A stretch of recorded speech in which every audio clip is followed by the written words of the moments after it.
Hi guys, ഇന്നൊരു കടുമാങ്ങ അച്ചാറിൻ്റെ റെസിപ്പിയാണ്. ആദ്യം നമുക്ക് ഒരു പാത്രത്തിലേക്ക് ആവശ്യമായിട്ടുള്ള മാങ്ങ ഇട്ട് കൊടുത്തിട്ട് അതിലേക്ക് 2 പച്ചമുളക് നടുകീറിയതും ചെറിയൊരു കഷ്ണം ഇഞ്ചി ചതച്ചതും ഒരു 4-5 അല്ലി വെളുത്തുള്ളി ചതച്ചതും ആവശ്യത്തിനുള്ള കല്ലുപ്പ്, 1/4 സ്പൂൺ മഞ്ഞൾപ്പൊടി, 1 സ്പൂൺ മുളക് പൊടി, മാങ്ങ വേവിക്കാനായിട്ട് ആവശ്യമുള്ള വെള്ളവും ചേർത്തിട്ട് എല്ലാം കൂടെ നന്നായിട്ടൊന്ന് ഇളക്കി യോജിപ്പിക്കണം.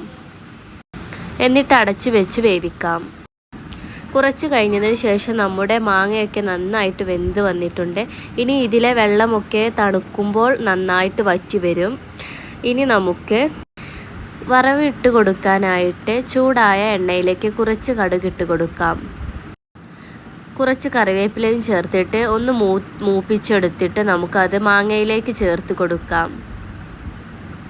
വറവിട്ട് കഴിഞ്ഞതിന് ശേഷം കുറച്ച് ശർക്കര പാനീയം ഒഴിച്ച് കൊടുത്തിട്ട് നമുക്ക് ഇതൊന്ന് നന്നായിട്ട് ഇളക്കി കൊടുക്കണം. ഇനി ഇതിലേക്ക് കുറച്ച് കടുകും അരിയും ഉലുവയും വറുത്ത് പൊടിച്ചത് 1 സ്പൂൺ ചേർത്ത് കൊടുത്തിട്ട് നമുക്കിത് നന്നായിട്ടൊന്ന് ഇളക്കി കൊടുക്കാം. ഇപ്പോൾ നമ്മുടെ വളരെ എളുപ്പത്തിൽ ഉണ്ടാക്കാൻ പറ്റിയ കടുമാങ്ങ അച്ചാർ റെഡി ആയിട്ടുണ്ട്. എല്ലാവരും ട്രൈ ചെയ്ത് നോക്കണേ.